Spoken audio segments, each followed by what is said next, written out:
Yeah, I know someone who got a stop You've got a stop form. I got a stop form for fixing me bike. What?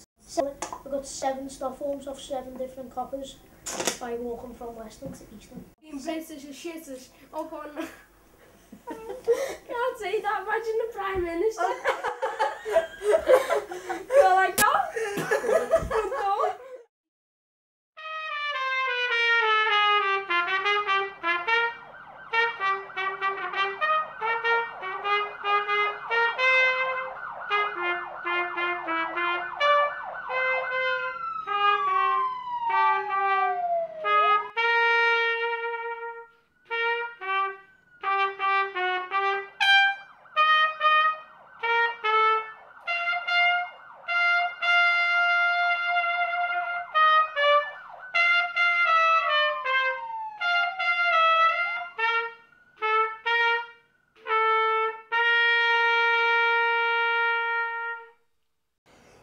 Coming up in this life, man, I thought the life was easy, but now I'm grown to a man, I see that life is greasy. Times is hard, goddamn, this life ain't easy, but we still gotta survive. Do you believe me? I got battle scars too, so you know I felt it. Figures don't want to see you live, that's why they selfish. And pimps is on the block just trying to sell fish. And the cops want a paycheck, they can't help it. I'm from a hood where figures don't make it past 18. Rest in peace, everybody young and older than 18. So I thank God for all the years he gave me. Cause it's God and some of my street monsters will save me. Thinking about the day when the bullets almost grazed me, it kinda really hit me hard, it really fazed me. I'm so happy to be here cause this life is crazy. And when I'm running with God, the devil trying to chase me.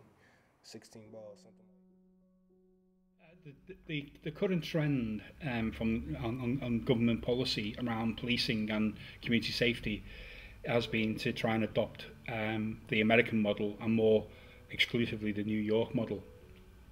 And it's interesting that they bring officers like Bratton across to advise them on how to police our streets.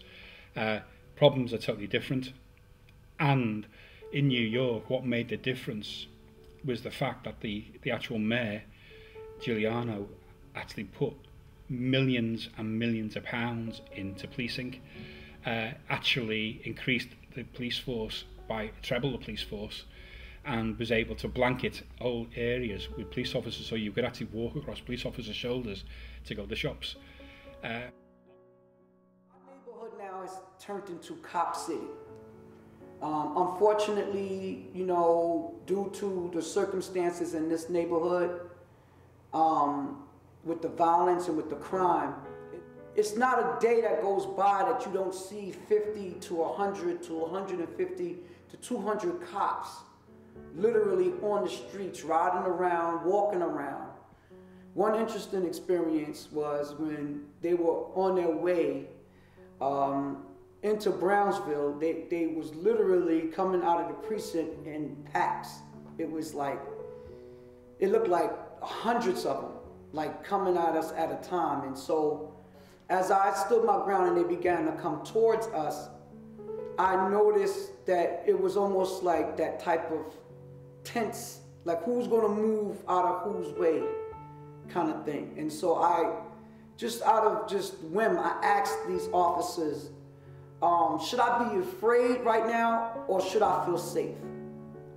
And one of the white officers immediately said, you should feel scared. Under our previous Chief Constable, Bernard Ogan Howe, we introduced, or the force introduced, a war on crime, which used very much military terms in its approach, rings of steel, war. There was a lot more use of the central resources in policing, such as Matrix. We established gun crime teams and antisocial behaviour teams who were actually there specifically to target communities where we had high instances of violent crime, Norris Green, Croxteth. The worst thing about living in Norris Green is the police.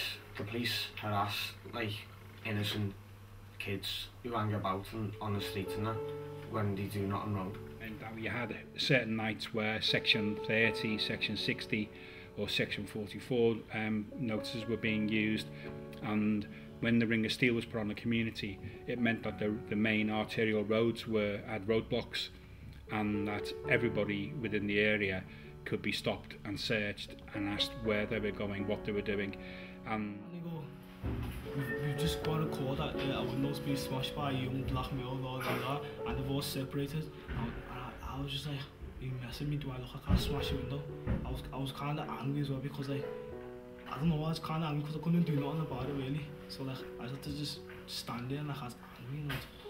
How old was I? Yeah. I say when I was near 7. Year 7, so that's... Age 11 or something. And you've been getting stopped ever since? I get stopped on a regular basis. How many times do you get stopped a week? Twice or 3 times. Really? What they see in the media, what they see in the newspapers, are young people who commit crime. And there is now a total intolerance to young people being together. The police actually admitted at a community meeting that they contributed to the problems in the area by basically saying to the press, you know, we're stamping down, you know, zero tolerance, etc., etc.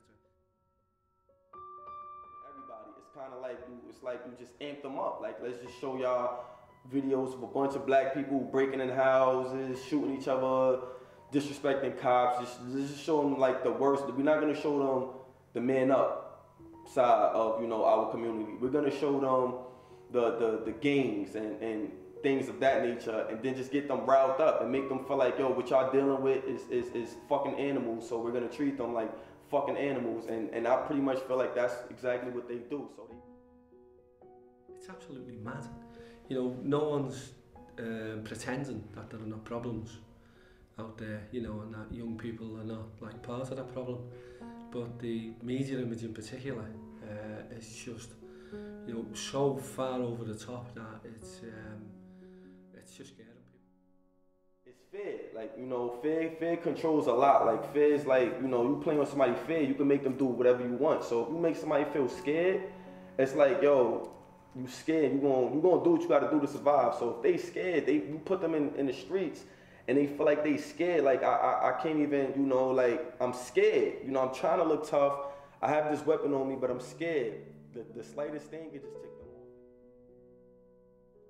People of a community that's going to make the neighborhood better. It's not the police, it's not the politicians, it's the people who live there day in and day out. It's got to be you, and you can't, you know, run away from it, and you can't try to hide from it, because violence is a disease. And if you don't tend to violence, it will spread. And it's just a matter of time before it will come to you at your front door. So me and my peoples out here, we prefer to try to rally together to create an antidote to help fight back that violence and hopefully fight back that disease. I think if you can develop meaningful, proper partnerships which last the test of time, then you can actually achieve things. I think we've got actual projects within Merseyside which can actually show and say, look, this is what happens when you actually stick at it. Communities will respond, communities will adapt. I think that's what we've got to do. It's not all about money, it's not about extra money, it's about using what you've got in a better way. And the way to use your resources is actually to listen to the people who live there. They've got the solutions. If you come and try and enforce solutions on people, they will actually fight against it. They won't work with you. If you listen to our communities have got good ideas. And I mean, I think it's possible, but it has to be a change. It has to be a change in the way we communicate with each other. It has to be a change in the way that they view us, because, you know, if they scared and they just view us as animals, it's like, how could we solve anything? It's not going to change.